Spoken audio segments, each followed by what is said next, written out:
Contrairement à ce qu'on peut apercevoir ici, la dégustation de l'huile d'olive ne se déroule pas dans des verres tels que ceux-ci, mais plutôt dans ceux-là.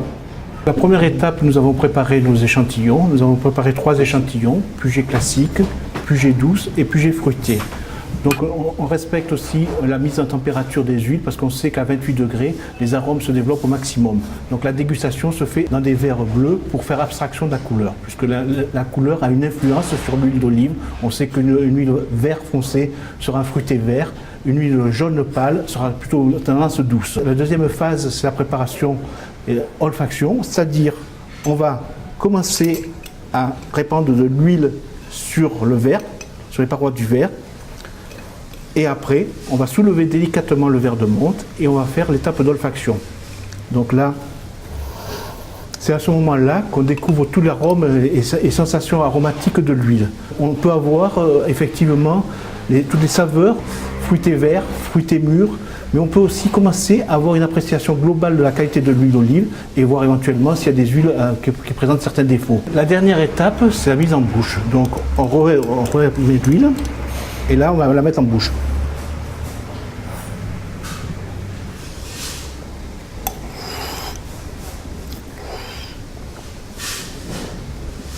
L'important dans la mise en bouche, comme fait Jacques, c'est l'aération de l'huile. C'est façon justement à faire ressortir et répartir parfaitement les arômes au sein de la bouche et faire après travailler les papilles et les palais. Il y a plusieurs méthodes pour déguster une bonne huile d'olive. Bon, pour le consommateur, ce qu'on conseille, c'est de la goûter sur du pain. C'est la méthode la plus facile.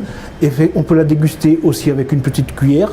Et pourquoi pas se rapprocher de la méthode de la dégustation des professionnels, c'est-à-dire dans un verre. Après la dégustation, on peut, si on veut déguster d'autres échantillons et surtout ne pas se saturer, déguster quelque chose de différent. Quartier de pomme, plus facile, plus sucré, acidulé, permettre justement d'évacuer un peu tous ces arômes et tous ces goûts différents de l'olive. Certains préfèrent l'eau ou éventuellement un bout de pain. Bonjour, donc Lionel Lévy, je suis installé au restaurant Une Table au Sud sur le Vieux-Port à Marseille depuis 10 ans. Au préalable, j'ai travaillé sur Paris. Nous, on a un certain vocabulaire pour définir les profils aromatiques de nos huiles. Nous, c'est surtout, je pense, des sensations olfactives, gustatives.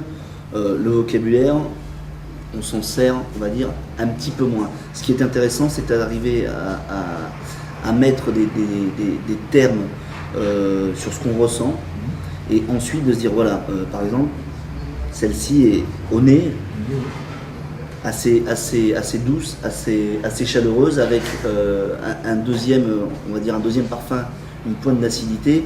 Donc de suite, quand j'ai le nez dans cette huile, je sais dans quelle direction je vais me tourner. Chaud, froid, des légumes, du poisson. Donc c'est ça qui est intéressant, c'est d'avoir une sensation assez primaire, assez rapide.